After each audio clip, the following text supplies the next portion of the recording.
ইন্নাল বাতিলা কানা যাহুকা সাদাকাল্লাহু ওয়া সাদাকা রাসূলুন নবিয়ুল কারীম। বিরাদারান ইসলাম, সামাইনে কেরাম, ধনিরামপুর কান্দিপাড়াতে মাসলাকে আলা হাজার কনফারেন্সের উদ্দেশ্যে বড় বড় মিশর থেকে ফারগুল তাহসিল, মুফতি নুরুল আরফিন সাহেব আরো কয়েকজন এসেছেন তিনারা, এবং আমাদের জন্য হযরত মাওলানা মুফতি গোলাম সামদানি সাহেব দীর্ঘক্ষণ ধরে ওয়াজ নসিহত করেছেন।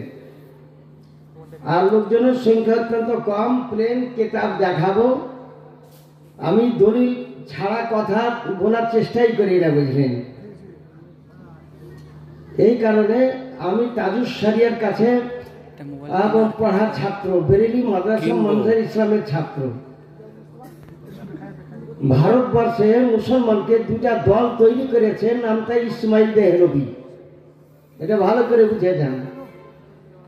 ওর নাম হচ্ছে ইসমাইল দেহলভি আর সৈয়দ আহমদ রায় বেরেলি। আলাউদ্দিন জিহাদি শুনতে পাচ্ছেন, ইয়ে হচ্ছে সৈয়দ আহমদ রায় বেরেলির মান্যকারী ব্যক্তি।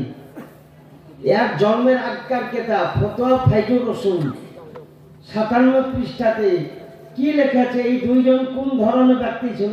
এরা ইংরেজের দালাল ছিল, ইংরেজের পরোটা খেয়েছে, ইংরেজরা পালকিতে করে খাবার পৌঁছিয়েছে।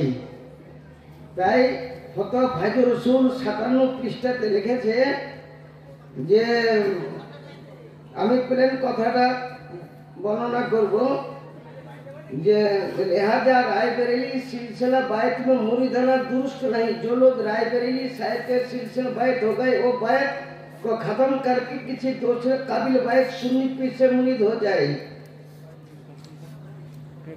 इस्माइल देहलभी के और सैयद अहमद रायबरेली के দুজনাকে একদিনে জবাই করেছিল, সুন্নিরা জবাই করেছিল। ভারতবর্ষের পাঞ্জাবের এরিয়াতে বালাকোটের মাঠে ইসমাইল দেহলভীকে গুলি করে মেরেছিল আব্দুল্লাহ জাই। একটা গুলি করে মারার পর মৃত্যু নিশ্চিত না করার জন্য পরপর কয়েকটা গুলি মেরে ওকে খতম করেছিল। আর বালাকোটি যাকে বলতেছে, সে পালিয়ে গিয়েছিল, যুদ্ধ প্রান্ত থেকে পাহাড়ের মধ্যে ঢুকে গিয়েছিল। বনমের খুঁচা দিয়ে মেরে ওকে বাহির করা হয়েছিল, ওর লাশকে টুকরে টুকরা করে কেটে নদীতে ভাসিয়ে দেওয়া হয়েছিল, ওর কবর দেওয়া হয়নি। কিন্তু যারা আজকাল বুঝেছেন অমুক করা চলবে, বাংলাদেশ থেকে মনে করছে খুব বড়, বাংলাদেশের মুলবিটা কত বড় মুলবি আছে, হ্যাঁ, একদিন পাঁজরে ভিড়েলে বুঝতে পারবেন যে ওর ভাড়ে কতটা তেল আছে। কিন্তু যখন আমরা আসি তখনই বুঝে আমাদের মুলবি মৌলানা বলে, তাহলে আপনি বুঝতে পারবেন ওর কবর দেওয়া হয়নি। আর এরা মানুষকে ঠগাবার জন্য একটা ফার্জি কবর বলা হয়, বুঝতে পারবেন, ফার্জি কবর। একটা বুঝেছে আন্দাজের উপর কবর তৈরি করে ওই কবরে বুঝেছেন ওরা জিয়ারত করে, সবকিছুই করে ওই কবরে। আসলে ওখানে কবর নাই। কে লিখেছে? এ লিখেছে বুঝেন নাদওয়াত উলামার সুপারিনটেন্ডেন্ট আবুল হাসান নাদভী লিখেছে। তাই আপনারা অনেকবার শুনতেছে একবারে এত বড় মুখ ফাঁক করে ওয়াজ করছে। আসলে কি ফতোয়া বুঝে? আমার সামনে একখান কেনা পড়ে শুনিয়ে দেখতে দেখি, একটা কথা শোনাতে পারবে না। আপনারা ভালো করে বুঝে নেন, সৈয়দ আহমদ রায়বেরেলিকে মারা চলবে না, ইসমাইল দেহলভীকে মারা চলবে না। একটা পয়েন্টের জন্য একটাই কিতাব কেবল আমি ব্যবহার করবো। আছে আমার কাছে অনেক কিতাব, আজকে লাইব্রেরি উঠিয়ে নিয়ে চলে এসেছি।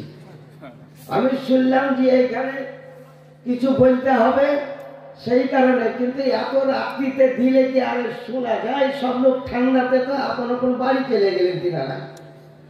সৈয়দ আহমদ রায়বেরেলিকে মারা চলবে না। আর এই যে আলাউদ্দিন জিহাদি সৈয়দ আহমদ রায়বেরেলি দলের লোক, যদি আমার কথা বুঝেছেন খেলাফ প্রমাণ করিতে পারে তো জানবো যে তুই একটা বাপের ব্যাটা।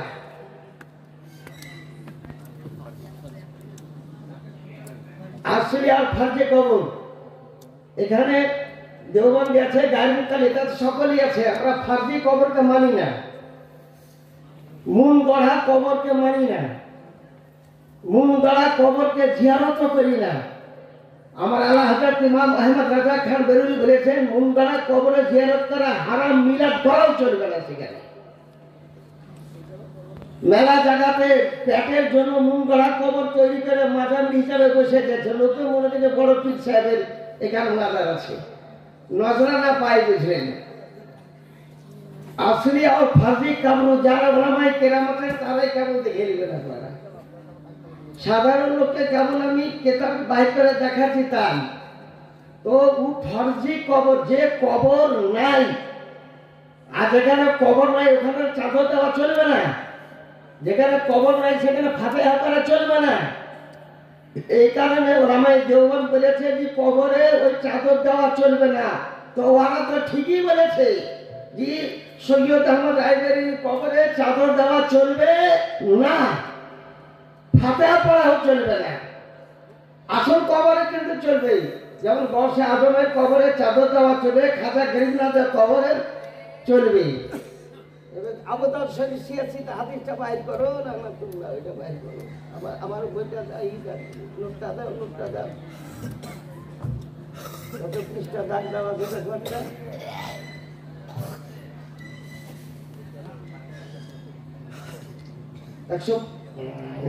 461 পৃষ্ঠা বাইর করো।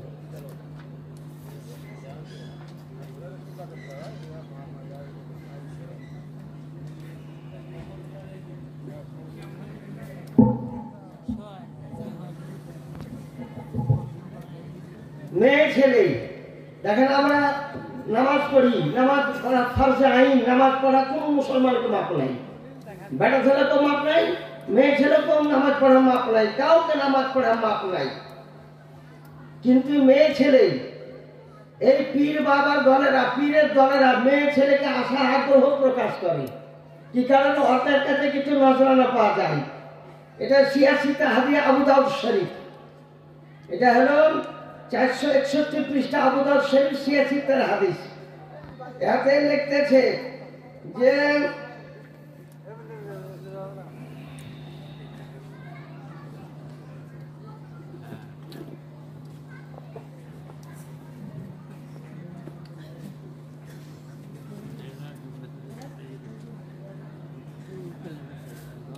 বাবু জিয়ারতি নিসাইল কুবুর, মেয়ে ছেলেকে কবর জিয়ারত করা চলবে কি চলবে না?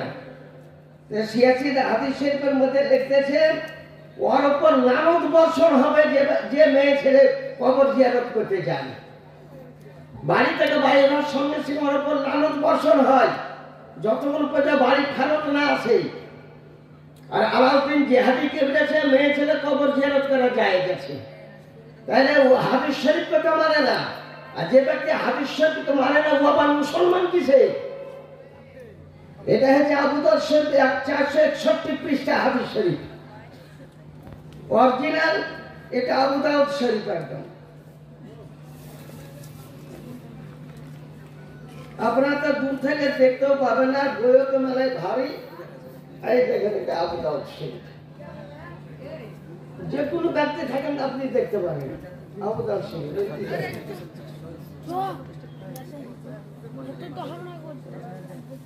এটা ফতোয়া ফাইজুর রাসূল 456 পৃষ্ঠা। মেয়ে ছেলে কোনদিন কবর জিয়ারত করতে যাবে না। মেয়ে ছেলে ফিতনার জ্বর, তাই ওদেরকে যাওয়া হচ্ছে মুমিন নিষেধ। আগুতে বুড়ি মেয়ে ছেলেকে যাওয়ার ইজাজতটা দিয়েছিল, আর জওয়ান মেয়ে ছেলে কোন পীর বাবার মাজার কিংবা গোরস্থানে জিয়ারত করতে যেতে পাবে না। পরবর্তীতে উভয়কেই নিষেধ করে দেওয়া হয়েছে, বুড়ি মেয়ে ছেলেও যেতে পাবে না, জওয়ান মেয়ে ছেলেও যেতে পাবে না। যেমন নামাজ পড়তে, আগুতে নামাজ পড়তে যেত মেয়ে ছেলেরা, বুখারী শরীফ এটা প্রথম খণ্ডে লেখা আছে। তো উমর ফারুক আজম রাদিয়াল্লাহু তাআলা তিনি বলেন কোন মেয়ে ছেলে মসজিদে নামাজ পড়তে আসতে পাবে না। তো মেয়ে ছেলের আয়েশা সিদ্দিকা রাদিয়াল্লাহু তাআলার কাছে গিয়েছিলেন যে নবীর যুগে মসজিদে নামাজ পড়েছি, এখন আমাদেরকে মসজিদ নামাজ পড়তে যেতে দিচ্ছে না। আয়েশা সিদ্দিকা 2210টা হাদিসের হাফেজা, 2210টা হাদিসের হাফেজা আয়েশা সিদ্দিকা রাদিয়াল্লাহু আনহা একটাই বেটা ছেলে মাত্র, উনার থেকে বেশি হাদিস মুখস্থ করেছিলেন তিনি আবু হুরায়রা রাদিয়াল্লাহু তাআলা। দ্বিতীয় প্রতিষ্ঠানে আছে হযরত আয়েশা সিদ্দিকা রাদিয়াল্লাহু তাআলা। আয়েশা সিদ্দিকা বললেন নবীজি তো হতেন তোমরাকে নিষেধ করে দিতেন, আজ থেকে কোনো মেয়ে ছেলে মসজিদে নামাজ আসতে পাবে না। তাই আমরা এই হানাফি মাযহাবের ব্যক্তি, আমাদের সুন্নি মসজিদে কোনো মেয়ে ছেলে জুমার নামাজও পড়তে পাবে না, ঈদের নামাজও পড়তে পাবে না, বকরা ঈদের নামাজও পড়তে পাবে না, কোনো মেয়ে ছেলে মসজিদে যেতে পাবে না। ওর থেকে ওরা বাড়িতে নামাজ পড়ো, তুমি যে আওরা, তোমার আওয়াজও আওরা, কোরআন শরীফ উচ্চ আওয়াজে পড়তে পাবে না, তোমার আওয়াজ যেন বাড়ির বাইরে লোক শুনতে না পায়। মেয়ে ছেলেকে পর্দা করা ফরজ, পর্দা করা জরুরি আছে। আপনি শুনতে বলেন এটা ফটক ফাইজুল 456 পৃষ্ঠা।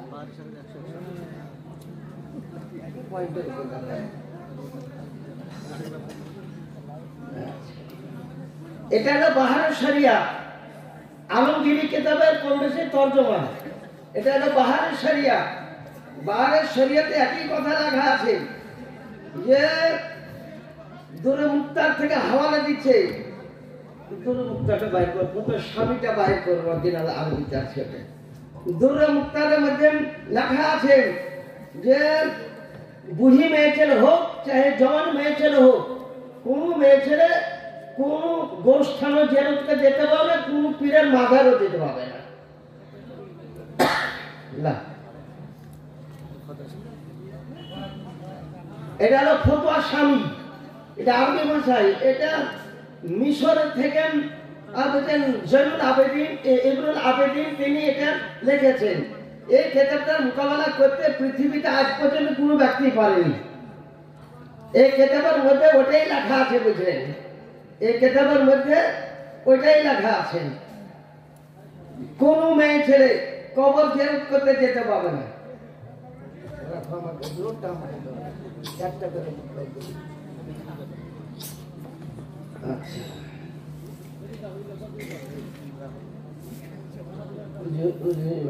হাসতুম বাহির করো 467। গরু জবাই করে কটা জিনিস খাওয়া চলে না, ছাগল জবাই করে কটা জিনিস খাওয়া চলে না, গরু ছাগল জবাই করে 22টা জিনিস খাওয়া চলে না। তো কসাইরাকে বললে কসাইরা শুনবে? ওরা তো একদম চুরে সব মিশিয়ে বিক্রি করে দিচ্ছে। কিন্তু 1400 হিজরি মুজাদ্দিদ আজম যে আজকে মাসলাকে আলা হাজার কনফারেন্স, মুজাদ্দিদ আজম বলেছেন গরু ছাগলের 22টা জিনিস খাওয়া চলে না। কারণ কি কি খাওয়া চলে না? আর বলছে উঝিড়ি, আতুড়ি, নারী ঘুড়ি। আর বলছে বাংলাদেশে খুব দাম বেশি। বাংলাদেশ তো আমিও যাই, কোন জায়গাতে ঘড়ির দাম বেশি বলুন তো দেখি। তাহলে মিথ্যা কথা কত বড় বলেছে যে বাংলাদেশে ঘড়ির দাম এই কারণে বেশি যে সবাই খায়। আর কি কি খাওয়া নিষেধ ভালো করে এক ফাড়া শুনে নেবে। আমি বলেছি একটা মশলাতে এক ফাড়া, দুইটা একটা কেদাবের পড়ছে, এই কেবল দিব। হ্যাঁ ও তো শুনে না।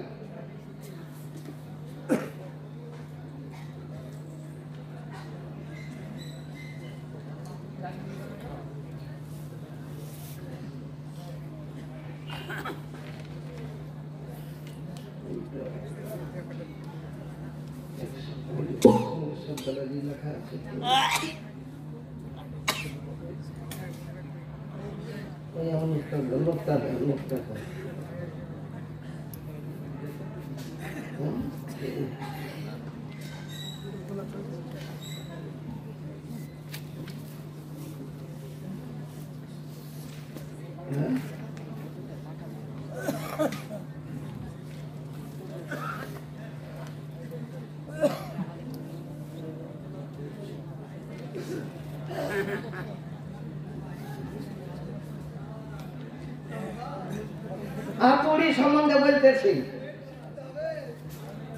ঘুড়ি ওকে আরবিতে আমা বলা হয়, আরবিতে আমা বলা হয়। তো আরবির মানে জানে না যে নারীর আরবি কি, ভুঁড়ির আরবি কি, ওটা কিছুই সে ব্যক্তি জানে না। তো বলছে আমরা কোরআন শরীফ থেকে প্রমাণ করতেছেন ইমাম আহমদ রাজা খান বেরেলভী রাদিয়াল্লাহু আনহু খাবিসাতুল লিল খাবিসিনা ওয়াল খাবিসুনা লিল খাবিসাতি। তাই বলছে কাকে বলছে आप खाने का चीज नहीं, फेंक देने का चीज है। और मतलब गोबर पेशाबर বুঝেছেন ইয়ে হয়, ওটা মুসলমানের খাবারের জিনিস নয়, এটা হচ্ছে ফেলিয়ে দেওয়ার জিনিস। কিংবা কোনো গায়ে অমুসলিম থাকো তো রাগ করো না, তোমাদের বিরুদ্ধে করতে আসেনি। কোনো অমুসলিম যদি চাহে তোকে দিয়ে দাও, অমুসলিম চাহে যদি দিয়ে দাও, আর নাই মাটিতে পুঁতে দাও, বুঝে মাটিতে পুঁতে দাও।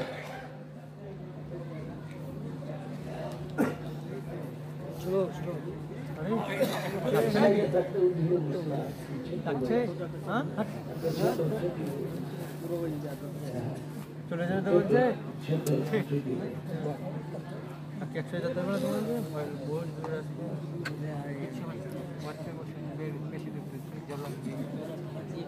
লাইভ চলছে নাকি ডাকছে শিখে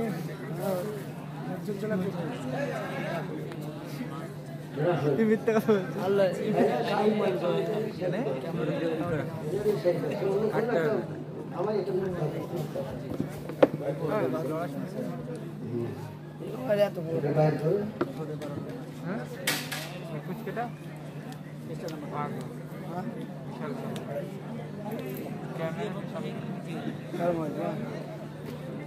অভিনয় 336 পৃষ্ঠা বাইরে অষ্টম খণ্ড 326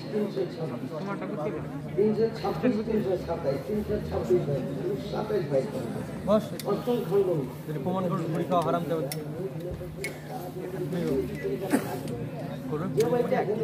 মুড়ি খাওয়া হারাম 327 পৃষ্ঠা বাইরে 327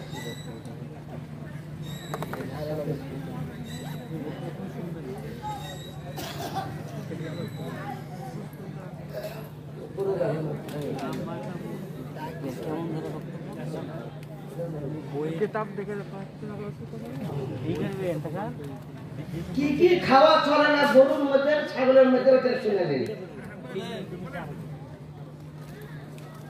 রগের খুন, রগের রক্ত, রগ থেকে যে রক্ত বাইরে খাওয়া হারাম।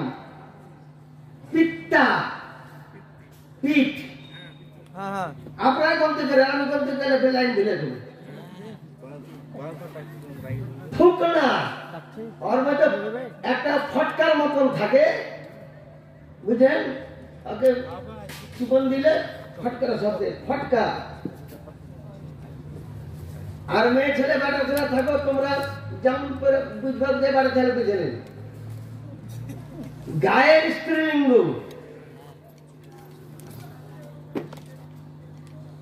আর হচ্ছে গরু, আর হচ্ছে পুংলিঙ্গ।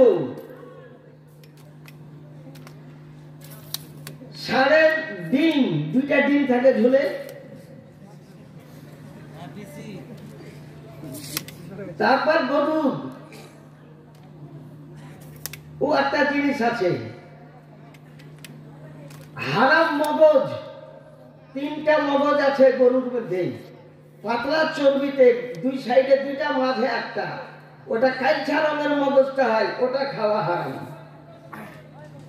গর্দনের দুই পাটটা জবাই করার পর দুইটা রগ থাকে, এই রগটা বুঝেন শরীর পঞ্জে নেমে যায়, ওই দুইটা রগ খাওয়া চলবে না।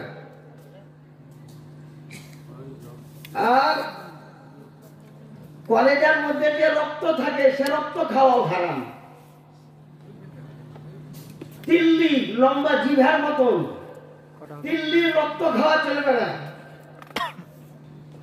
গোস্তের মধ্যে যদি রক্ত বাইরে, ওটাও খাওয়া হারাম আছে। দিলটা খুন, ওটাও চলবে না। জর্দ পানি, একটা ছোট্ট থৈলির মধ্যে ধরে নেন যে হলুদ রঙের পানি থাকে, ওই পানিটা খাওয়া চলবে না। নাকের মধ্যে নাকের যে চামড়া রুতুবাত থাকে এটা খাওয়া চলবে না।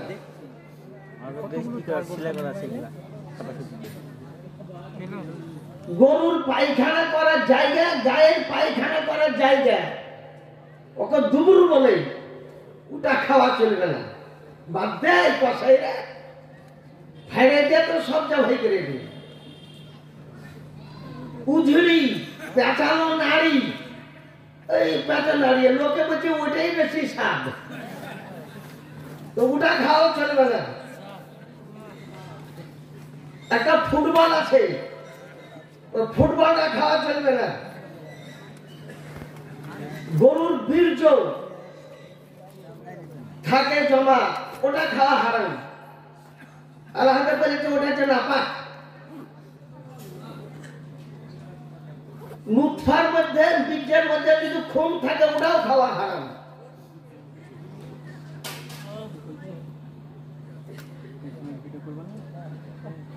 আর যদি গর্ভবতী গাই ও বাচ্চাটা যদি গোস্তে লুথাতে পরিণত হয়ে যায়, তো ওটা জিন্দা থাকবে না, ওটা খাওয়া চলবে না মুসলমানকে। যদি ওটা জিন্দা থাকে তবে আপনি জবাই করে দিতে পারে, ওটা আপনার উৎসাহ খান না, উৎসাহকে পিতে দেন।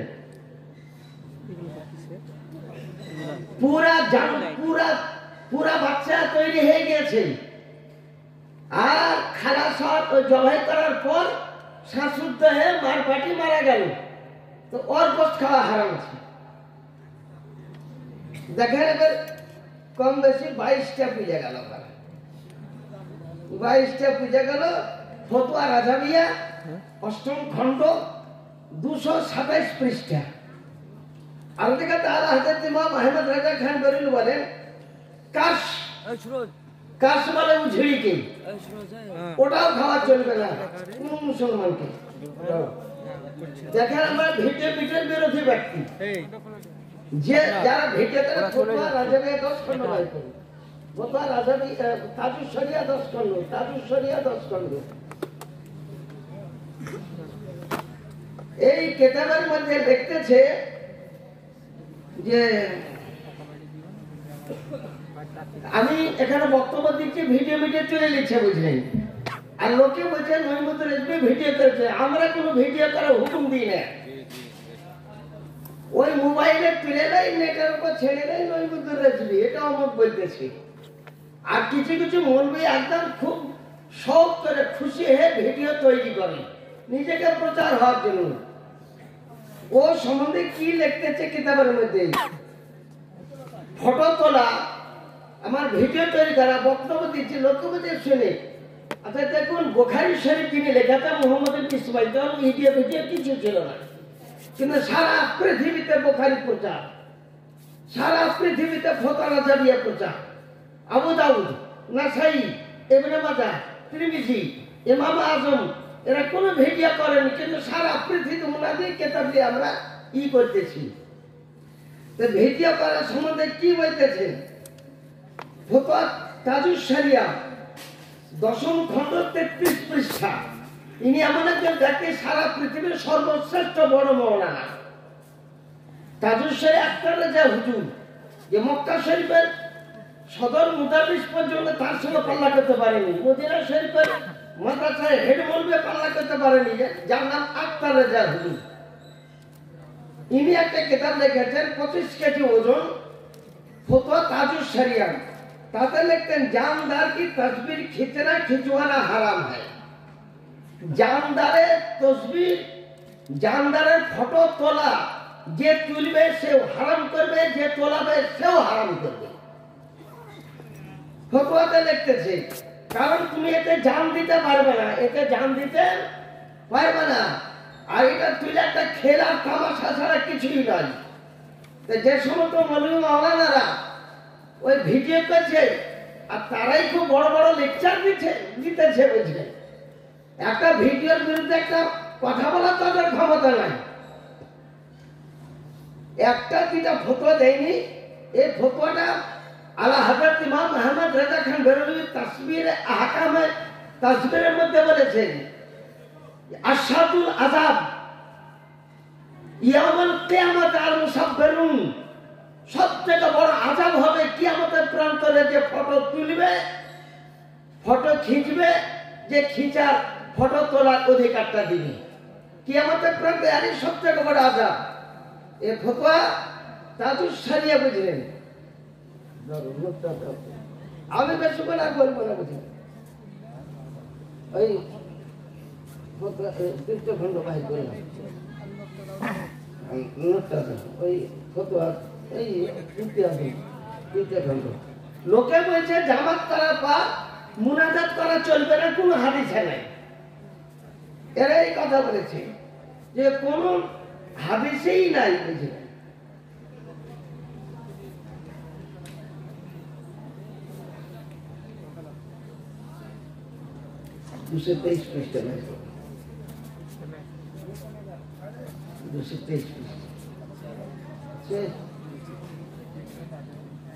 উপরে পৃষ্ঠা নম্বরটা পাওয়া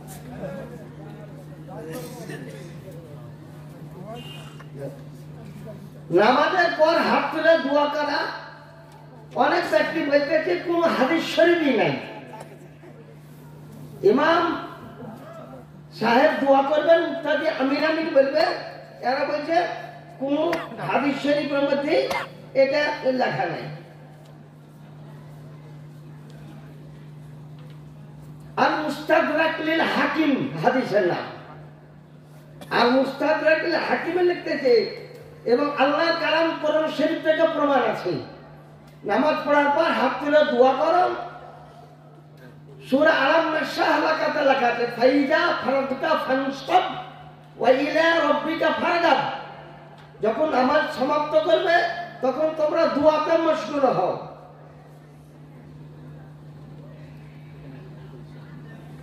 আর ইমাম সাহেব দোয়া করবেন, মুক্তাদি আমিন আমিন বলবে, এটা কোন হাদিস শরীফের মধ্যে লেখা আছে? হাকিম লিল মুস্তাদরাকে আছে, আর মারিফাতুস সাহাবাতে আছে, কানজুল উম্মালে ইত্যাদি কিতাবের মধ্যে হাদিসের কিতাব। লা ইয়াতামাউ আলা ফায়াদউ বাদুম ওয়া ইউমিনু বাদ ইল্লা আজাবাহুমুল্লাহু তাআলা। ইমাম সাহেব যদি দোয়া করেন, মুক্তাদি যদি আমিন আমিন বলে, আল্লাহ তার দোয়াকে কবুল করবে, আল্লাহ তার দোয়াকে কবুল করবে। এই হাদিস শরীফের মধ্যে কিন্তু ওরা ধুয়ে পাই যে আসলে ওরা 2 বছর 3 বছর পরে মুলবি হয়ে গেল। আমি 1960 সালে আরম্ভ করেছি পড়তে, 1978 শেষ করেছি। তো কত বছর টাইম লাগলো? 18 বছর। আমি এমএম করেছি, মুমতাজ মুহাদ্দিসের ডিগ্রি আছে, মুফতিরও ডিগ্রি আছে, আলেমেরও ডিগ্রি আছে, ফাজলেরও ডিগ্রি আছে, তাকাসুর ফিল ফিকহিল হানাফিয়ারও ডিগ্রি আছে, সানাদুল ইজাজাত ওয়াল খিলাফাতের ডিগ্রি আছে, অনেক ডিগ্রি, 10টা ডিগ্রি আছে আমার। তাও এখন পর্যন্ত কিতাব আমাকে দেখতে হয়। আন্দাজের উপর জোর করে ফতোয়া দেওয়া চলে না। এই ফতোয়া দিতে যাই, হাদিস মোতাবেক ফতোয়া না দিতে যাই, মুসলমান ঝগড়া লাগিয়ে দিতে, বুঝলেন।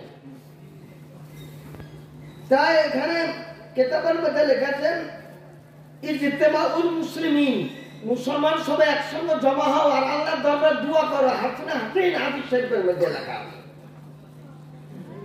তারপরে এটা শুনতে পেলেন, কোরআন শরীফ থেকে প্রমাণ করেছে 30 পারা সূরা আলাম নাশরাহ লেখা 17 থেকে আরম্ভ করেছে। ওখানে দোয়া করা, হাত তুলে দোয়া করা যায়। জানাজার নামাজ পড়ার পর হাত তুলে দোয়া করা চলবে কি চলবে না? জানাজার নামাজ পড়ার পরও হাত তুলে দোয়া করা চলবে এবং মাটি দেওয়ার পরও দোয়া করা চলবে। তারপর কবরে আজান দেওয়া জায়েজ আছে, কবরে আজান দেওয়া জায়েজ আছে।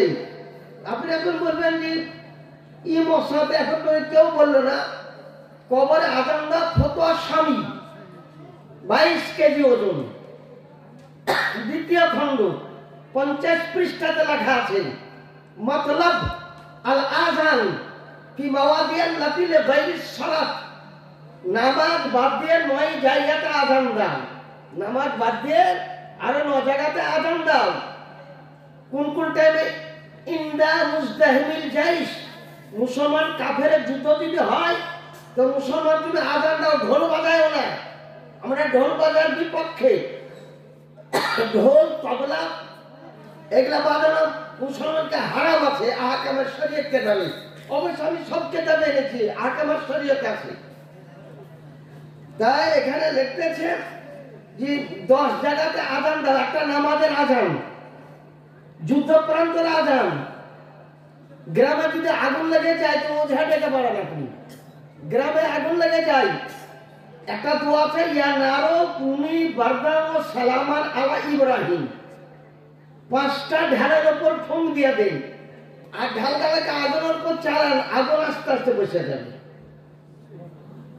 আর নিজের গ্রামের গরু কিংবা ষাঁড় কিংবা উট মানুষকে যদি তেড়ে মারে, ওর কানে আজান দিয়ে দাও, সেদিন থেকেও ঠিক হয়ে যাবে। আর যদি তুমি জঙ্গলে গিয়ে রাস্তা ভুলে গেছো, কোন দিক পূর্ব কোন দিক পশ্চিম, বাড়িটা কোন দিকে, রাস্তা হারিয়ে গিয়েছে, তো ওখানে তুমি আজান দাও। ঝড় বৃষ্টি তুফান আরম্ভ হলে তুমি আজান দাও, আল্লাহ ঝড় বৃষ্টি কম করে দিবেন। বেটা ছেলে জন্মগ্রহণ করলে 7 বার আজান দাও, ডান কানে 4 বার আজান দাও, বাম কানে 3 বার একামত দাও। মেয়ে ছেলে জন্মগ্রহণ করলে 5 বার আজান দাও, ডান কানে 3 বার আজান, বাম কানে 2 বার একামত। এখন তো সব হসপিটালই হচ্ছে, বুঝলেন। আন্দাজে বলে দিয়েছি বাচ্চাটা টেড়া হয়ে আছে, উগুর হয়ে আছে, ভাই ছেলে নাও নেই, ওর মাকে নাও, ইও ভাই খেয়ে গেল, কি করবে, অপারেশন করো, তাছাড়া উপায় নাই। আর ইন্দা ইনজালিল মাইয়িতিল কবরা, আর মাইয়িতকে কবরে দফন করার পর আজান দাও। খোদা স্বামী 2 খণ্ড 50 পৃষ্ঠা।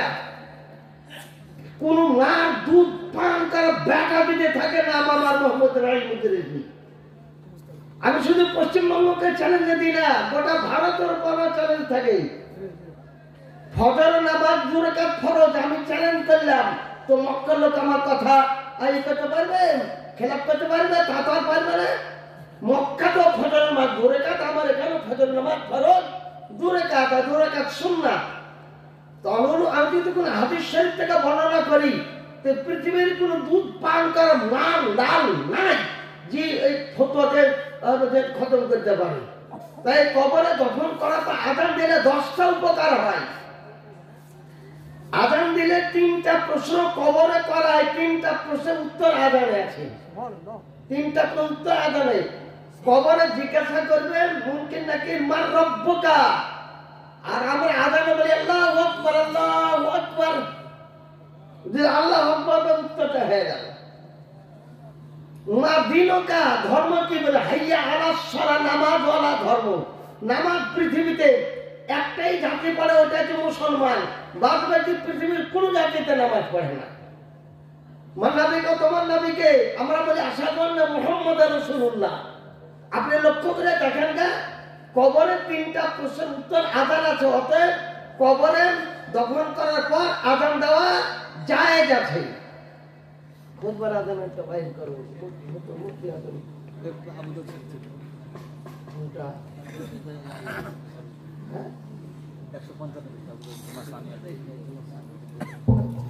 জুমার দিনকার আজান। এই মসজিদ আমাদের মসজিদ আছে,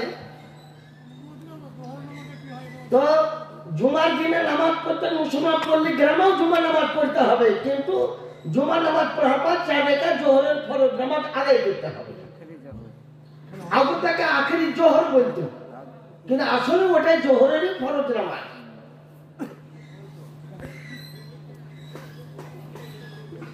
তাই এখানে লিখতেছে আজানটা কোথায় দিতে হবে। সব মসজিদে এক মৌলবী নিজেকে বলছে আমি মাসলা কালা হাজরা, মাসলা কালা হাজরা তো মহ পর্যন্ত মানে, আর বলছে মাসলা কালা হাজরা।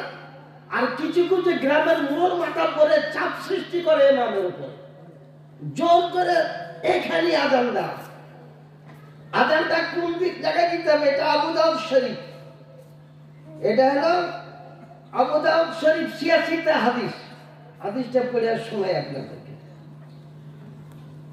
حدثنا نفيل حدثنا محمد بن سلمة عن محمد بن إسحاق عن الزهري عن السائب بن يزيد قال كان يؤذن بين يدي رسول الله صلى الله عليه وسلم إذا جلس على المنبر يوم الجمعة على باب المسجد أبي بكر وعمر ইনি বলতেছেন রাসূলুল্লাহ সর্বপ্রথম আযানটা চালু করেছেন মদিনা শরীফে। রাসূলুল্লাহ মদিনা মসজিদ নববীর মিম্বারে যখন বসতেন, কাঠের মেম্বার ছিল, মেম্বারে যখন বসতেন, আমিও মদিনা শরীফ দেখেছি, যে মক্কা শরীফ দেখেছি। নবী যখন ইজা জালাসা রাসূলুল্লাহ সাল্লাল্লাহু আলাইহি ওয়াসাল্লাম আলাল মিম্বারে ইয়াউমাল জুমআ, জুমার দিন যখন মিম্বারে বসতেন, আযানটা কোথায় দিত? যে আযানটা কানাই আযানু বাইনা ইয়াদাই রাসূলুল্লাহ সাল্লাল্লাহু আলাইহি ওয়াসাল্লাম, রাসূলুল্লাহর মিম্বার নবীর সম্মুখে, অর্থাৎ মিম্বারে বসতেন নবীর সম্মুখে, মসজিদের বাহিরে আযান দেওয়া হতো। আলা বাবিল মসজিদ, একদম বাব মানে দরওয়াজায় স্পষ্ট লেখা আছে। আর যাটা উল্টা পাল্টা বুঝিয়ে চলে যাচ্ছে, আর লোকে বলছে যে একই রকমের ওয়াজ, একই রকমের ওয়াজ কেন হবে? হাদিস শরীফ থেকে বর্ণনা করতে হবে। যেমন আমাদের নুরুল আরফিন সাহেব অনেক কটা হাদিস শরীফের ব্যাখ্যা দিয়েছেন। তো এখানে লিখতেছে যে মসজিদের দরজাটা কত দূরে ছিল? মিম্বার থেকে 100 হাত দূরে, মিম্বার থেকে 100 হাত দূরে। নবীর মদিনার মসজিদ নববী 100 হাত লম্বা, 100 হাত চওড়া ছিল, 100 হাত দূরে দরজা ছিল। আর সেই দরজার বাহিরে আযান দিয়েছেন বেলাল রাদিয়াল্লাহু তাআলা।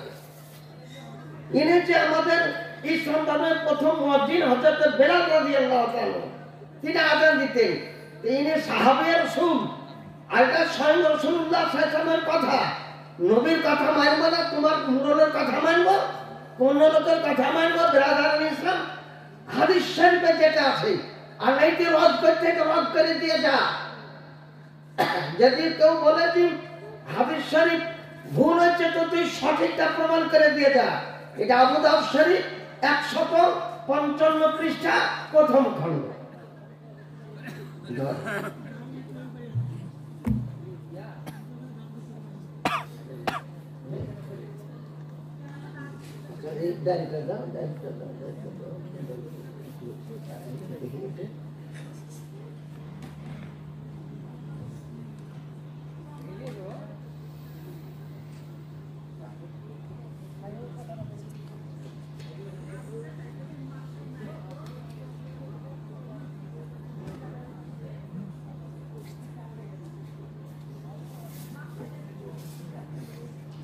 আপনারা শুনতে পেলেন যে তাহলে গরুর নাড়ি ভুড়ি খাওয়া একদম মকরুহ তাহরিমি,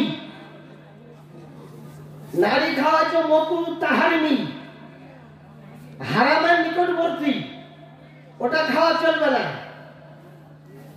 আর কোন আযান 5 ওয়াক্ত তো জুমা তো দূরের কথা, জুমা এবং 5 ওয়াক্ত আযান কোন আযানই মসজিদের ভিতরে দেওয়া চলবে না, কোন আযানই মসজিদের ভিতরে দেওয়া চলবে না। দলিল তো মেলা কথাই, এক একটা ব্যাপারে মেলা কথাই দলিল এনেছি। আর একটা কথা আছে ভাই, রাগ করেন না, ইমামের পিছনে মুক্তাদি আনন্দ করতে পাবে কি পাবে না? আলাদা আল্লাহ রাব্বুল মুহাম্মাদিন সাল্লাল্লাহু আলাইহি ওয়াসাল্লাম নাহু ইবাদু মুহাম্মাদিন সাল্লাল্লাহু আলাইহি ওয়াসাল্লাম।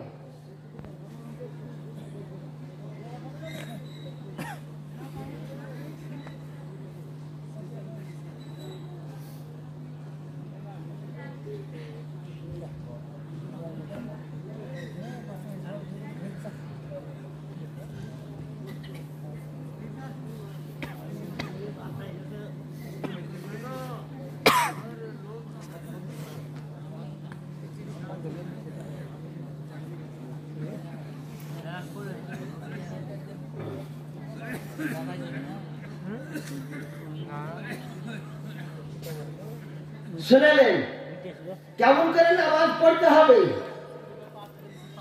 নামাজ পড়ার পূর্ণ তারতিব আপনি বুখারী বলেন, মুসলিম বলেন, আবু দাউদ বলেন, নাসাই বলেন, ইবনে মাজাহ বলেন, তিরমিজি, গোড়া থেকে সালাম ফেরা পর্যন্ত এই তারতিবটা কেউ প্রমাণ করতে পারবে না। ওরা বলে যে মাঝাব মানবো না, মাঝাব মানবো না। তো তুই দেখা মহিষের গোশত খাওয়া হালাল না হারাম, তুই হাদিস শরীফ থেকে দেখা, কোরআন থেকে দেখা মহিষের গোশত। তাহলে জানবো যে তুমি লেখাপড়া কিছু জানো। কার কাছে যেতে হবে? মুকাল্লিদের কাছে, যারা মাযহাব মানে তাদের কাছে যেতে হবে। ইমাম আজম আবু হানিফার দরবারে যেতে হবে। ওটাতে উত্তর দিয়েছে আল জামুস কিসমিল বাকার। জামুস মানে মহিষ, গরুর একটা ভাগ, গরুর একটা কিসিম, অর্থাৎ গরু খাওয়া যায়, মহিষ খাওয়া যায়। এটা ইমাম আজম আবু হানিফা রাদিয়াল্লাহু আনহু বলেছেন। আর তুমি যদি বলো হাদিস কোরআন থেকে উত্তর দিবে, তো এই উত্তরটা আমার দিয়ে দাও। মহিষের গোশত খাওয়া কোরআন শরীফ, হাদিস শরীফ, বুখারী, মুসলিম, আবু দাউদ আছে, এগুলো আমাদের কোন জায়গাতে আছে? কেমন করে নামাজ পড়তে হয় ওটাও তো লেখা আছে ব্রাদার। কেমন করে নামাজ পড়তে হয় সেটাও লিখে দিয়েছেন, জাল হক কিতাবের মধ্যে ওটাও লিখে দিয়েছেন। বুঝলেন?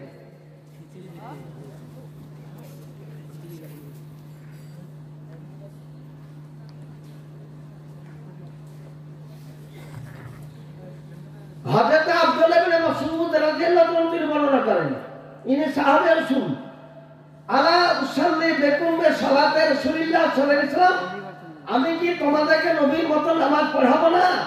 তো সাহাবায়ে কেরামগণ বলেন নবীর মতই নামাজ পড়েন। তো ইফতাতাহা বিতাকবীর, তো প্রথমে আল্লাহু আকবার বলে নামাজ শুরু করলেন। ওয়ালাম ইয়ারফা হাত্তা ইউসাল্লামা, আর আমাদের সালাম ফিরা পর্যন্ত কোনো জায়গার হাত উঠাননি, কোন জায়গাতে হাত উঠাননি।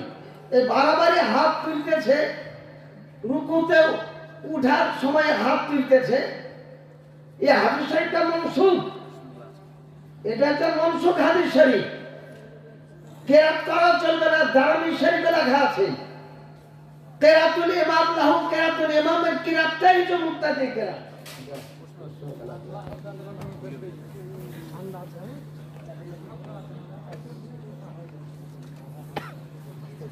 মসজিদে জামাত চলাকালীন কেউ যদি মসজিদে আলাদাভাবে উচ্চ স্বরে নামাজ পড়ে, তাহলে কি তার নামাজ হবে?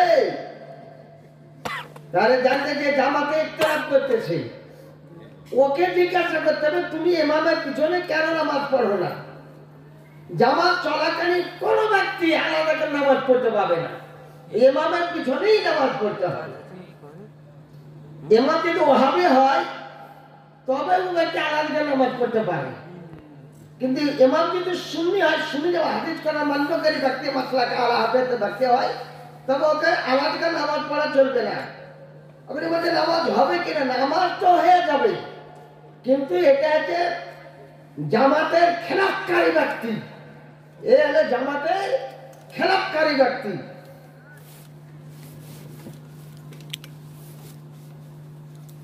একজন শিক্ষক 5 জায়গায় শিক্ষকতা করে, কিন্তু কোন জায়গায় সঠিক সময় দিতে পারে না, তার বেতনটা সঠিক সময় আদায় করে নেয়, সেই বেতনটা তার কি হালাল হবে? আর বেতনটা হালাল হবে না। এখানেও করছে, ওখানেও করছে, হাইরার পেট বড়, দুনিয়ার একেরও পেট ভরছে না। মাসলাকে আলা হাতে চলুন, আল্লাহ রাব্বুল আলামিন রুজিদাতা, রাসূলুল্লাহ রুজি বন্টনকারী। অনুরূপ লেখা আছে, আজকাল গভর্নমেন্ট থেকে টাকা দিচ্ছে মসজিদগিরি করার জন্য, ইমামকেও দিচ্ছে। তো এদিকে ইমামতি ছেড়ে দিয়েছে, আর বেতন খেয়েই চলে যাচ্ছে।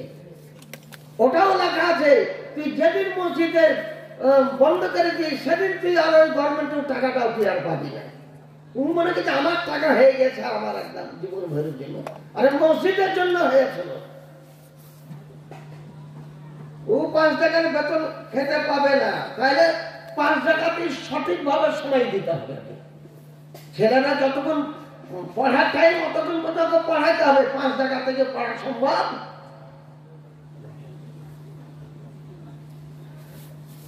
একজন দাড়ি চাচা ভাসে, আবার একামত দিতে, এইটা তো যার দাড়ি নেই সে তো রাগ করবেন, রাগ করেন না, ফতুয়ার ব্যাপার আছে। ফতোয়াতে যেটা লেখা আছে দাড়ি রাখা সুন্নাতের রসুল, দাড়ি রাখা আছে এক মুষ্টি দাড়ি রাখা নবীর হলো সুন্নাত, দাড়ি চাচা আছে হারাম। তো ইমাম সাহেব তাকেও পরহেজগার হতে হবে, মুয়াজ্জিন সাহেব তাকেও পরহেজগার হতে হবে। তা দাড়ি চাচায় এক টাইটেল হচ্ছে ফাসেক, আর ফাসেকের আজান দেওয়া চলবে না।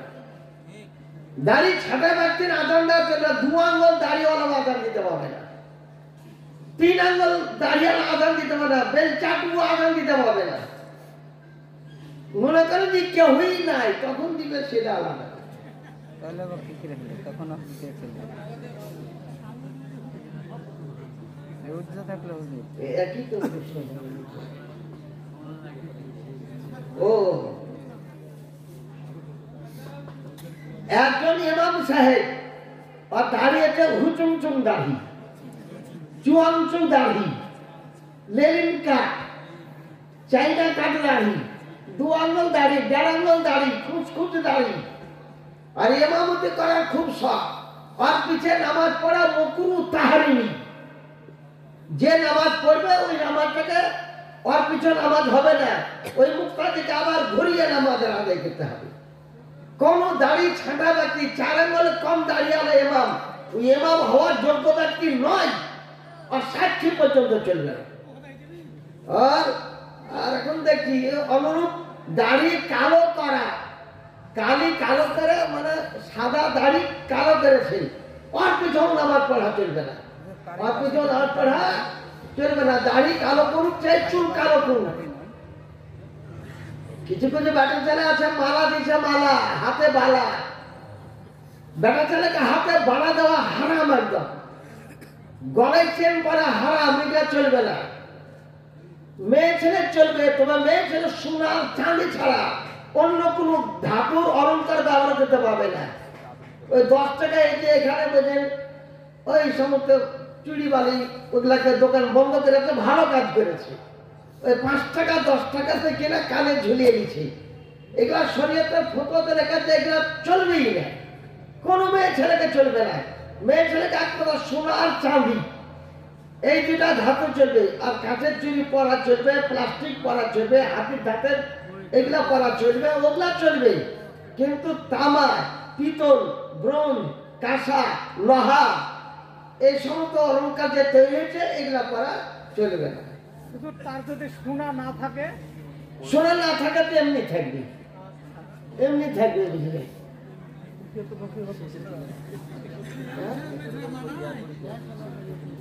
প্রত্যেকের ব্যবস্থা উচ্চকে এমামতি থেকে ত্যাগ করে ওকে হাঁটিয়ে দিতে হবে। এমামতি কোন এমাম যদি দাড়ি কাটা হয় 2 আঙ্গুল 1.5 আঙ্গুল কিংবা চাচা, ওকে এমামতি পদ ত্যাগ করে দিতে হবে, ওর পিছনে নামাজ হবে না। আজান দেওয়ার একজন যোগ্য ব্যক্তি আছে, তারপরেও আর আজান দিয়ে ব্যক্তি দিবে দাড়ি চাচা ব্যক্তি আজান, একজন যোগ্য ব্যক্তি দাড়িওয়ালা আজান আছে, তো দাড়ি চাচা ব্যক্তি আজান দিতে হবে না, দাড়িওয়ালা ব্যক্তি আজান দিবে, তবে তোমার আজানটা শুদ্ধ হবে। আর দিও না।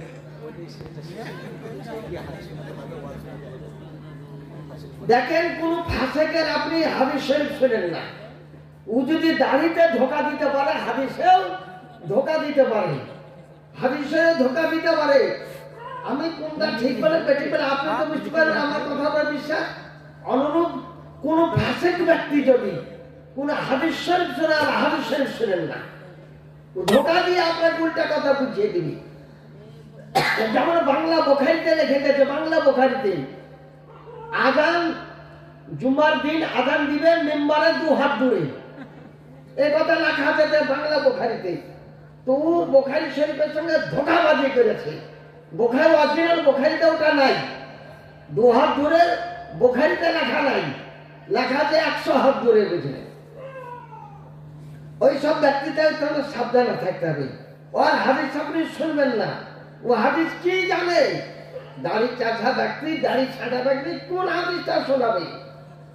গ্রুপটা দেখি আমি তো বলে দিলাম কবর আদম দা কোন কেতাবের কত পৃষ্ঠাতে আছে, এবারে তো পড়ে শোনাত তো দেখি, তখন আর শোনাতে পারবে না, তখন আর শোনাতে পারবে না। মুসলমানের কি শুধু নামাজ পড়াই ফরজ?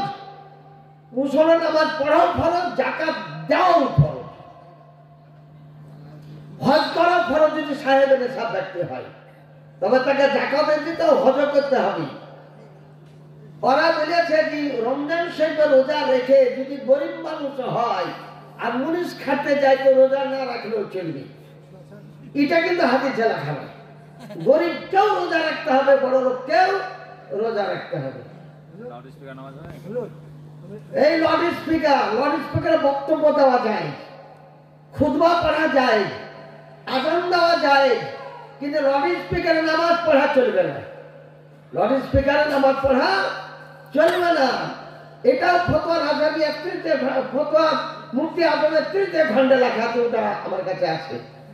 লাউড স্পিকার নামাজ পড়লে আমার টার্গেট দেখুন সবসময় তো মাউথ স্পিকারের দিকে, যে লোকে শুনতে পাচ্ছি কি পাচ্ছে না। আমার আল্লাহর ইবাদত যেমনই ওর সম্মুখে লাউড স্পিকারটা দিবেন, সবাতে টার্গেট লাউড স্পিকারের দিকে থাকবে, আল্লাহর দিকে তওয়াজ্জু তার কমে যাবে।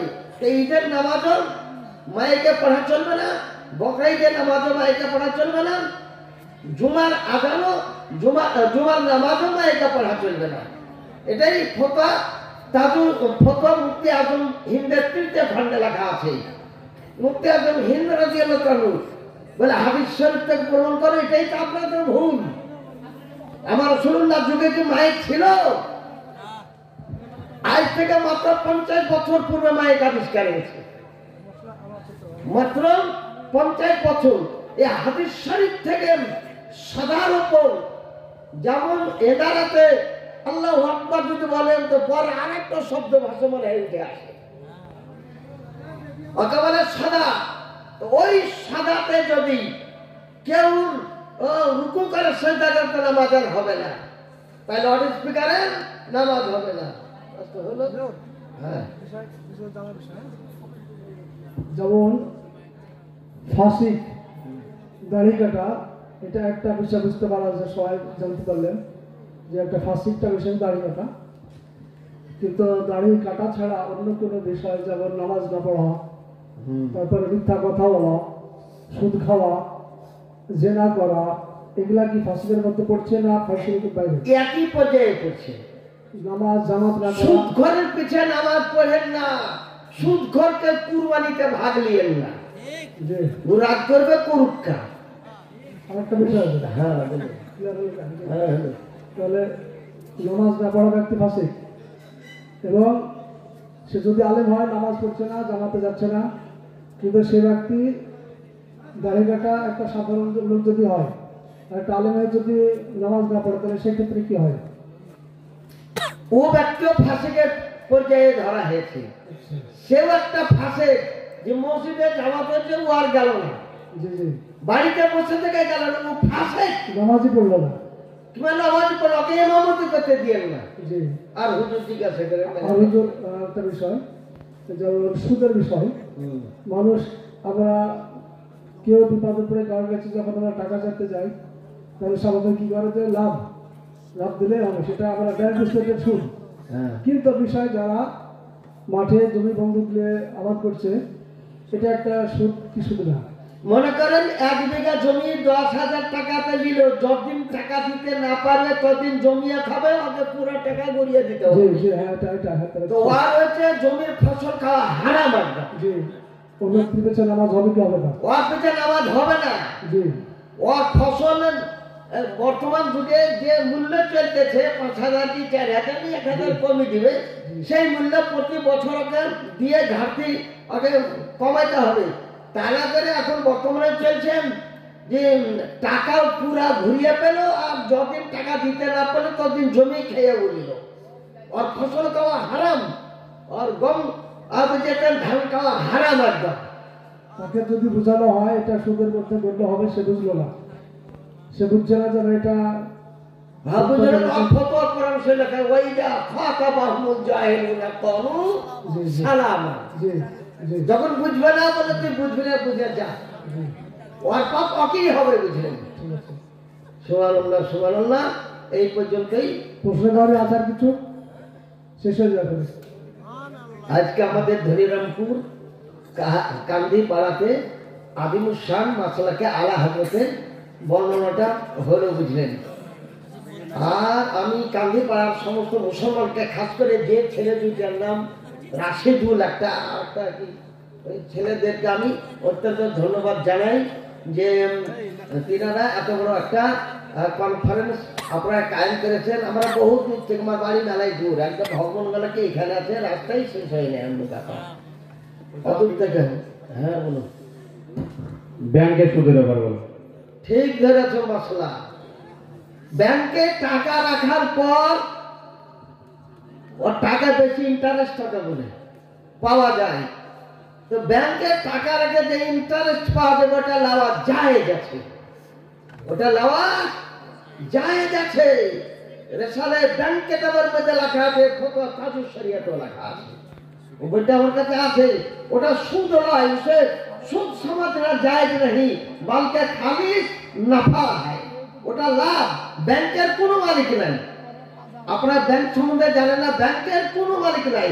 আমার টাকা ওর টাকা, ওর টাকা ওর টাকা নিয়ে ব্যাংকের যৌথ একটা ব্যবসা, ম্যানেজার থাকে ইত্যাদি থাকে, কিন্তু ব্যাংকের কোনো মালিক থাকে না। তাই সুদ কাকা বলে একজনের কাছে নিলেও ক্ষতিগ্রস্ত হবে আর একজন মানে লাভবান হবে। ব্যাংকে কিন্তু তা হবে না, সবাই লাভবান। আমার টাকা খাটাইছে ব্রিজে, আমার টাকা খাটাইছে অমুক জায়গাতে, তাই আল্লাহ হযরত আমাদের বলেছেন যে তাজুস শরিয়া কাজীর কোজাফিল হিন্দ, যে ব্যাংকে থেকে ইউনাইটেড ব্যাংক হোক, বরোদা ব্যাংক হোক, স্টেট ব্যাংক হোক, বুঝেছেন পাঞ্জাব ব্যাংক হোক, যে কোনো ব্যাংকে যে টাকাটা বেশি পাবেন আপনি নিয়ে নেবেন। মসজিদেও লাগানো যায় গেছে, আপনার খাবার খাওয়া যায় গেছে, গরিব গুরবাকে দেওয়া যায় গেছে, সব কিছু এটা যায় গেছে। ব্যাংকের যত পারেন ইন্টারেস্ট আপনি খান। হ্যাঁ, একটা লোকের 20 বছর কে 25 বছর নামাজ কাজা আছে, কাজা উমরি আদায় করতে হবে। কাজা উমরি মানে সুন্নাত গালা পড়তে হবে না, শুধু ফরজ গালা পড়তে হবে। আমাদের আরো খাবার জোহরের টাইমে জোহরের 4 রাকাত ফরজ নামাজ 4 রাকাতই কবর করবে, আসরের টাইমে 4 রাকাত, মাগরিবের 3 রাকাত। আর নিয়ত করে নিতে হবে যে আল্লাহ তুমি আমাকে 25 বছর বাঁচিয়ে দাও, সুন্নাত নামাজ কাজা আমি আদায় করে নেব। আর 1 বছর পরে মারা গেল, 24 বছর নামাজ কাজা থাকলো, আল্লাহ রাব্বুল আলামিন বলেন ওই নামাজগুলোকে আমি আদায়ের খাতায় রেখে দেব। কারণ নিয়ত কি ছিল যে আল্লাহ আমাকে 25 বছর বাঁচিয়ে দাও, তুই 1 বছর পর কি 6 মাস পর কি 1 মাস পর যদি মারা যায়, তো সমস্ত নামাজকে আদায়ের খাতায় লিখে ওর নামাজ কাজা থাকবে না। তাই আপনাকে আরজ করব যাতে নামাজ কাজা আছে, তুমি নিয়ত করে দিয়ে আজ থেকে আপনি কাজায় উমরি কেবল ফরজ গালা আদায় করব। আছে কিছু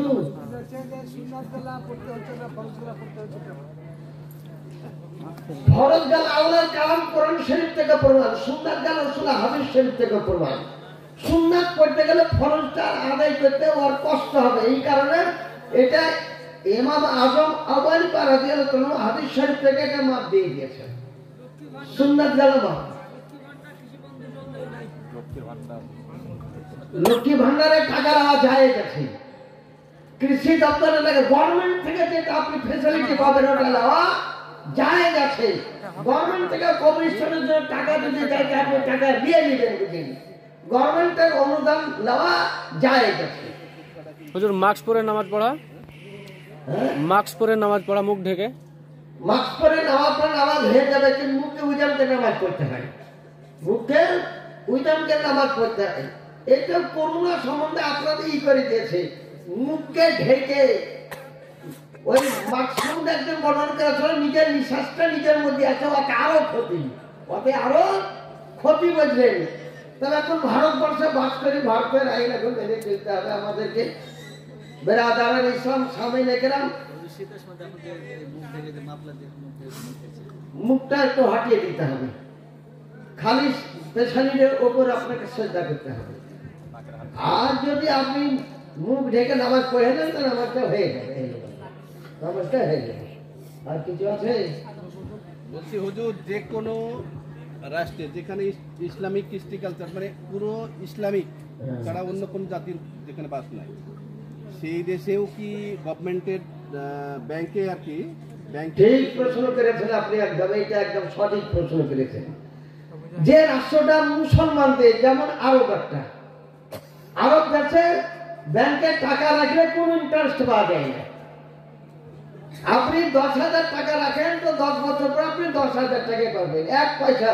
এটা একমাত্র ভারতবর্ষ, ভারতবর্ষ দারুল হার্ব, এই লড়ুয়া দেশ, অত্যাচার করা, মসজিদ ভাঙা দেশ। এই দারুল হার্বের ফতোয়া আলাদা, ইসলামী দেশের ফতোয়া হচ্ছে আলাদা। ইসলামী দেশের ব্যাংকের থেকে ইন্টারেস্ট আপনাকে দিবে না, যত টাকা আপনি রাখবেন অত টাকাই আপনি পাবেন, অন্য লোককে খোঁজ করে। আর ওই দেশে যদি ইন্টারেস্ট নেলে তখন ওটা না যায়, ফতোয়াতে পড়ে যাবে, ওটা না যায়। কারণ এটা আলা হাজরত ইমাম আহমদ রাজা খান বেরলভী কুদুরি কিতাব থেকে বলেছেন। এবার একটা শুনেন, লা রিবা বাইনা দারিল হারবে, দারুল হারবে কোনো সুদ নাই, দারুল হারবে কোনো সুদ নাই। এই আমাদের ভারত হুকুমতটা যে ইসলামী আজ যেছেন আলম আলম বেআল্লাহ হিন্দুস্তান দারুল ইসলাম, হিন্দুস্তানকে দারুল ইসলাম বলা হয়েছে। এখানকার আইন হচ্ছে হারবি আইন, এখানকার আইন হচ্ছে হারবি আইন। আমাদের ভারতের আইন হচ্ছে হারবি আইন, কিন্তু এখন 4টা দেশে জুমার নামাজই হয় না। 4টা পৃথিবীতে 4টা দেশে জুমার নামাজ হয় না। অনেক মসজিদ আছে, অনেক মুসলমান আছে, কিন্তু জুমার নামাজই পড়া হয় না। 4টা দেশ, কোন কোন দেশ? একটা হচ্ছে পর্তুগাল, একটা ফ্রান্স, একটা জার্মান, একটা রুশ। এই 4টা দেশে জুমার নামাজ হয় না। কোন কিতাব আছে? ফতোয়া তাজুস শরিয়াতে এবং ফতোয়া রাজাবিয়ার মধ্যে এটা লেখা আছে। 14 শ্রীতে মুজাদ্দিদ আজম আলা হযরত ইমাম আহমদ রাজা খান বেরলভী রাদিয়াল্লাহু তাআলা তিনি বর্ণনা করেছেন। আপনারা জানেন ফ্রান্সে একটা কার্টুন তৈরি করেছিল আমার নবীর বিরুদ্ধে। একটা মেয়ে ছিল, বোরকা দিলে উলঙ্গ করতেছিল। এই কার্টুনটা বুঝেছেন নোমাইশ জায়গাতে, যেখানে ত্রিমোহনী ওই সব জায়গায় লটকে দিতেছিল। তাই একটা মাত্র 17 বছরকার যুবক মুসলমান, স্কুলে 12 ক্লাসের ছাত্র, ও পড়তেছিল, বলে আমার নবীর বিরুদ্ধে এরকম ফ্রান্স করেছিল। এটা ম্যাকরন, ফ্রান্সের প্রেসিডেন্ট হয়েছে ম্যাকরন, আর বলেছে মুসলমানকে দুর্নাম করো। মুসলমান ছেলেরা চিন্তা করলো যে একে দুনিয়া থেকে খতম না করলে হবে না। 10 দিন টাইম নিলাম, নিজে মনে মনে চিন্তা করে 10 দিনের মধ্যে ওকে কাটবো, যেটা একদম 34 রোডের ধারে একে লুটকে দিব, একে গলিয়ে দিব। 10 দিন পার হতে দেয়নি, 7 দিনকার দিন আর টুটিকে কেটে রোডের উপর ফেলিয়ে দিয়েছিল। গোটা ফ্রান্স চমকে, ফ্রান্স তো ফ্রান্স, গোটা দুনিয়া চমকে দিয়েছিল। এই চিন্তা করে গোটা দুনিয়া বাপরে এই কাজ আর করা হবে না। বেরাদারান ইসলাম, তা এখন ওই ছেলেটাকে গুলি করে হত্যা করে দিয়েছে, গুলি করে ওকে শহীদ করে দিয়েছে। এই ছেলেটা জান্নাত যাবে কি যাবে না? জান্নাতেই যাবে। ইসলাম তো রক্ষা করার জন্য করেছিল, জান্নাতে যাবে, একেবারে শহীদ। তাই আমি বলছি যে ভারতবর্ষে ব্যাংক অ্যাকাউন্ট সুদ হবে না, তো ভারতবর্ষে জমি কি কটে সুদ হচ্ছে, ওটা ক্লিয়ার হতে হবে না? ওটা মুসলমান মুসলমানে, ওই যে আপনি করজ দিলে 10,000 টাকাতে মুসলমান মুসলমান, আর মুসলিম ও মুসলমান হয়তো ওর কথা জিজ্ঞাসা করতে পারবে না। এটাই লেখা আছে, কেতাবের মধ্যে এটাই লেখা আছে। হুজুর একটা কথা বলছিলেন, বলছি কোন একজন ব্যক্তি গাঁজা বিক্রি করে তার টাকা দিয়ে বাথরুম বা পায়খানা করলো, ওই ব্যক্তি তার নিজস্ব জমি বিক্রি করে হজে গেল অথবা কোরবানি দিল, এই ব্যাপারে একটু বলবেন? হ্যাঁ, ওটাও লেখা আছে কিতাবে। গাঁজা খাওয়া হয়েছে, আলাদা আহকামে শরীয়তে বলেছেন গাঁজা ভাং আর আফিং পিনা মমনু হয়। হেরোইন, গাঁজা, ভাং, আফিং খাওয়া একদম কঠিন নিষেধ। কিন্তু এই গাঁজা খোর যদি নিজের জমি বিক্রি করে হজ করতে যায় তো হজ করা যায় গেছে। ও যদি নিজের জমি বিক্রি করে মসজিদে টাকা দেয় তাও নেওয়া যায় গেছে। সুদে টাকাটা নেওয়া চলবে না, সুদের টাকাটা নেওয়া চলবে না। কিন্তু ও তো জমি বিক্রি করেছে, ওটা ওর হালালের টাকা, ওটা হজ করতে গেলে ওর হজ করা জায়েজ আছে, ঘুরে আসার পর দোয়া করবে আল্লাহ যেন গাঁজাকে ছেড়ে দেয়। গাঁজা খুব ক্ষতি, গাঁজার কলকির ধোঁয়াতে বুঝলেন নারী ছিদ্র হয়ে যায়, আর ও নিপঙ্গ হয়ে যায়, আর বিবি আর ভাত খাই না, নিপঙ্গ হয়ে যাবে। গাঁজার ধোঁয়া তো কঠিন। গাঁজা খাওয়ার কথা বললাম না, আমি বললাম গাঁজা বিক্রি করে সে বাথরুমটা করলো। যে জিনিসটা করা খাওয়া না যায় সেটা ব্যবসা না যায়, এটাই লেখা আছে। গাঁজা ব্যবসা করে জমি এবার কিনেছিল, সেই জমি বিক্রি করে ওই জমিটা যদি মানে গাঁজাটা যদি না বিক্রি করতো তাহলে ওই জমি বিক্রি করে, যে জমি বিক্রি করে কিন্তু হজে গেল বা কুরবানি দিল, তাহলে ওই জমি বিক্রি করে তাকে বাথরুমটা করতে হতো। কিন্তু বাথরুমটা তাকে ওই টাকা লাগলো না, তাই ওই টাকাটা বেঁচে গেল, তাই সে হজ বা কুরবানি ওই গাঁজার টাকা ক্যান্সেল করে দিয়ে জমি বিক্রি করার টাকাটা দিয়ে দিবে মসজিদে কিংবা কাউকে দিয়ে দিবে, দিয়ে ওই গাঁজা বিক্রি করার টাকা পাইকারি করা চলছে না, তাহলেও এই আমার টাকা এই তো আমি ডোমকলে এক হাজির বেতন কাশ্মীরে চাকরি করে মদ পাই, বিলেতি মদের বোতল পাই, 400-500 টাকা এক এক বোতল বিক্রি করে, দেড় জালসা করেছিল, আমাকেও জিয়াফত দিয়েছে, নানা জনকে জিয়াফত দিয়েছে।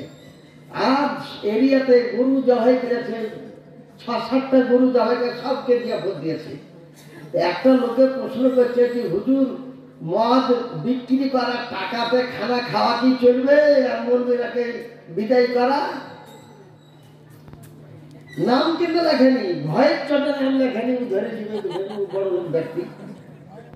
তো বললাম যে মদ বিক্রি, মদ খাওয়া হারাম, মদের ব্যবসা হারাম, মদের টাকা হারাম, মদের টাকায় গরু কিনে দিয়ে আর গোস্ত খাওয়াও চলবে না।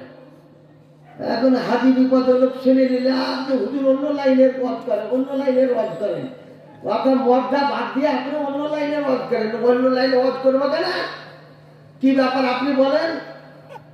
বলে হুজুর আমার তো বস্তা নষ্ট হয়ে যাবে, আমার এখন তো গরু জবাই করা গোস্ত কিসের টাকা চুক্তি করে বলো, বলে আমার বেটা কাশ্মীরে করে, আমার বেটা মদ খাই না, কিন্তু মদটা বিক্রি করে ওই টাকাটা দিয়ে আপনাকে জালসা করে লাগা।